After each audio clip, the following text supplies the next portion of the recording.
ट्रेनों में आ रहा था पाकिस्तान से, तो यहाँ पे जश्न मन रहा था आज़ादी का। ऐसा जश्न किसी ने नहीं मनाया।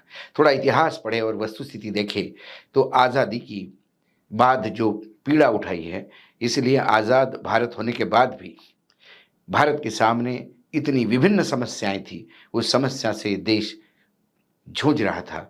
दंगे थे, उससे जूझ रहा था। अनाज की कमी थी, उससे जूझ रहा था। देश आज़ाद होने के बाद सरकार हमारे पास थी, लेकिन हाथ में कुछ नहीं था। इसके लिए देश एक लंबी प्रतीक्षा के लिए तैयार था कि अब इस देश को बनाना है तो सालों लगेंगे। इसी बीच जब शरणार्थी भारत आने लगे, वो भी एक समस्या थी और उसके लिए तत्कालीन नेता, चाहे जवाहरलाल नेहरू हो, चाहे महात्मा गांधी हो, वो तमाम लोग लगातार इसके लिए दिन-रात मेहनत कर रहे थे। लेकिन चलो, क्योंकि ये दिन बनाया है इसलिए जाता है, क्योंकि आपको जवाहरलाल नेहरू या तमाम कांग्रेस के पुराने सरकार को गाली देने का अवसर मिले। ऐसा ही लगता है जो लगातार वक्तव्य मैं देखता हूँ। लेकिन आज एक्स-रे के नीचे मैंने जो खबर देखी वो ये थी कि प्राइम मिनिस्टर प्रधानमंत्री नरेंद्र मोदी के नेतृत्व में भारत देश और योगी आदित्यनाथ मुख्यमंत्री जी के नेतृत्व में उत्तर प्रदेश सुरक्षित और शक्तिशाली है और ये तरक्की के राह पे है। ये बात आम में से कोई कहता तो समझ में आता। ये बात उत्तर प्रदेश के उप मुख्यमंत्री केशव मौर्य जी कह रहे थे।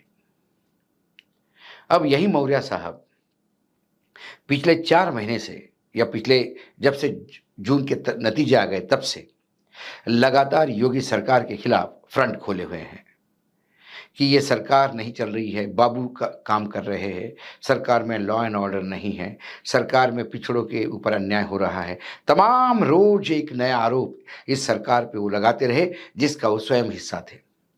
इसके पहले भी जब योगी मुख्यमंत्री थे तो लगातार उनके ऊपर कटाक्ष करना, मंत्रिमंडल की बैठक में नहीं जाना, अयोध्या में कोई फंक्शन हो तो उसमें नहीं जाना, ये तमाम बातें वो करते आ रहे थे, क्योंकि उन्हें बार बार ये लग रहा था कि मुख्यमंत्री बनना एक्चुअली उनका सौभाग्य था। लेकिन उसके जगह योगी आदित्यनाथ बन गए और वो डिप्टी मुख्यमंत्री बनाए गए। 5 साल निकालने के बाद में तो वो चुनाव तक हार गए, लेकिन दिल्ली की कृपा से फिर उन्हें उप मुख्यमंत्री बनाया गया। तो दिल्ली के इशारों पे ये लगातार योगी आदित्यनाथ के ऊपर चेक लगाए बैठे थे। जब ये इंसान एकाएक योगी जी की बढ़ाई करने लगे मोदी जी के साथ, तो कुछ ना कुछ लगता है दाल में काला है। उन्होंने अपने भाषण में कहा कि विभाजन विभीषिका के समय के अखबार के लेख को पढ़ो, फोटो को देखो, लेकिन ये मात्र एक दिन का संकल्प नहीं है, या एक दिन उन लोगों को श्रद्धांजलि देने का नहीं है। ये संकल्प लेने वाला दिन है कि फिर कोई पाकिस्तान भारत से अलग होने की सोचे भी न मन में। फिर उन्होंने कहा, प्रधानमंत्री नरेंद्र मोदी के नेतृत्व में भारत देश और योगी आदित्यनाथ मुख्यमंत्री के नेतृत्व में उत्तर प्रदेश सुरक्षित और शक्तिशाली है। देश की एकता और अखंडता का यह हमारा सबसे बड़ा दायित्व है और एक ही दायित्व, देश को हर तरह से मजबूत बनाने में हमें लगातार प्रयास करना पड़ेगा। ये केशव प्रसाद मौर्य के शब्द। अब यदि हम इसको एक्सरे से देखें तो लगातार योगी वर्सेस अमित शाह या लखनऊ वर्सेस दिल्ली के पूरे रण का एक चित्रण दिखता है। लोकसभा चुनाव के नतीजों में जो बुरी हार हुई भाजपा की और समाजवादी पार्टी नंबर 1 पार्टी बनी, आज समाजवादी पार्टी देश में तीसरे नंबर की बड़ी पार्टी है बीजेपी और कांग्रेस के बाद, और वो उत्तर प्रदेश की देन है। कहीं ना कहीं ठिकरा बार बार योगी आदित्यनाथ पे फोड़ा जा रहा था ताकि योगी आदित्यनाथ इस्तीफा देके निकल पड़े, क्योंकि जितने भाजपा शासित राज्य है या एनडीए शासित राज्य है, एक यदि आपने आंध्र प्रदेश छोड़ा तो बाकी सभी जगह दिल्ली के रबर स्टैंप मुख्यमंत्री बने हुए हैं। एक योगी आदित्यनाथ थे जो दिल्ली के लिए कांटे समान खल रहे थे। योगी आदित्यनाथ, उनको लगा कि ये आपदा में अवसर है कि योगी आदित्यनाथ का बलि लिया जा सकता है। लेकिन योगी योगी ठहरे, योगी भी लगातार ताकत से लड़ रहे थे। और फिर आखिर में ये हुआ कि चलो लोकसभा का जो हुआ सो हुआ।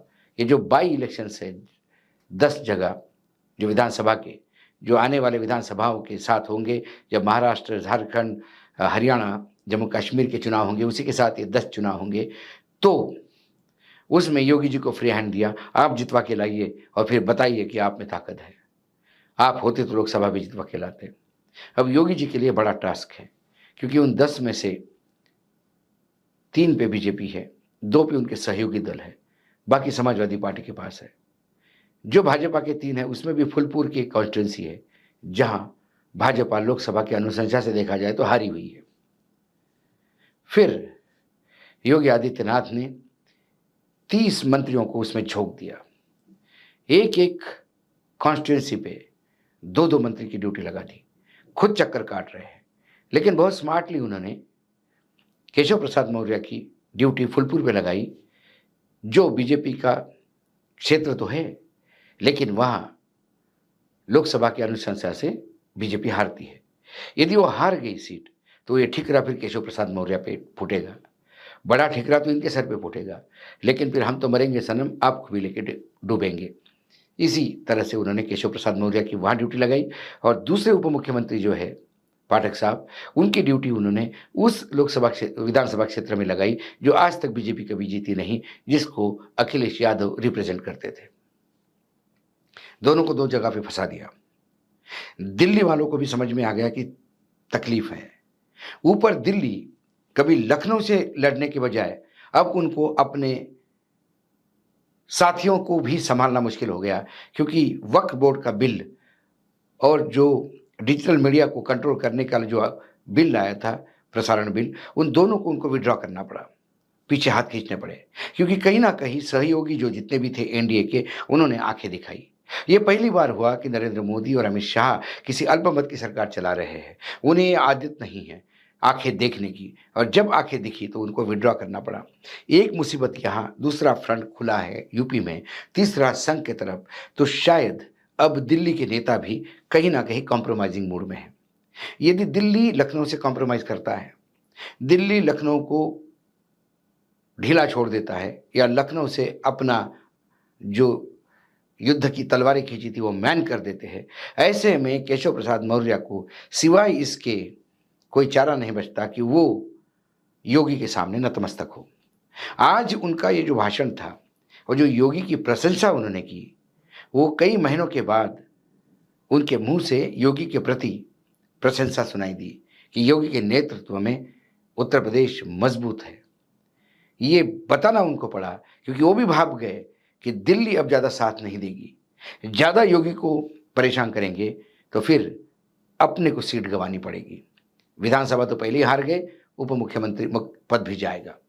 इसलिए ये जो वक्तव्य है, जब इसको मैं एक्सरे से देखता हूँ, तो मुझे दिल्ली और लखनऊ के बीच दिल्ली अपनी तलवार मैन करता हुआ दिखाई देता है, क्योंकि दिल्ली के पास बाकी ज़्यादा फ्रंट खुले हैं।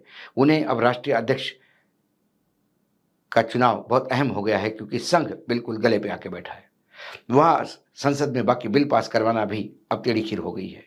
बाकी कभी हिंडनबर्ग रिपोर्ट आती है तो कोई रिपोर्ट आती है, ये तमाम रिपोर्ट्स जो है वो भी कहीं ना कहीं बीजेपी के लिए एक नया संकट रोज खड़ा करते हैं। राहुल गांधी, अखिलेश हो गया, ममता बनर्जी हो गया, ये सभी लोग मिलकर जिस हिसाब से हमला कर रहे हैं, वहाँ से उद्धव ठाकरे हमला कर रहे हैं, दक्षिण से स्टालिन हमला कर रहे हैं, इन सभी हमलों को जवाब देने में कहीं ना कहीं अब शायद दिल्ली को भी लगता है कि उन्होंने बहुत ज़्यादा फ्रंट खोले। और ऐसे में यदि लखनऊ का फ्रंट खत्म होता है तो ये मान लीजिए कि लखनऊ के सामने दिल्ली झुकी है। जब लखनऊ के सामने दिल्ली झुकी है तो केशव प्रसाद मौर्य की नियति है कि वो योगी के सामने झुके, जो आज झुकते हुए दिखाई दिए।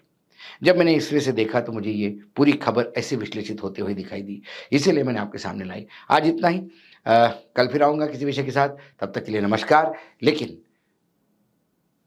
15 अगस्त की आप सभी को बधाई। आज़ादी का पर्व है, इसे बड़े खुशी से मनाइएगा। धन्यवाद।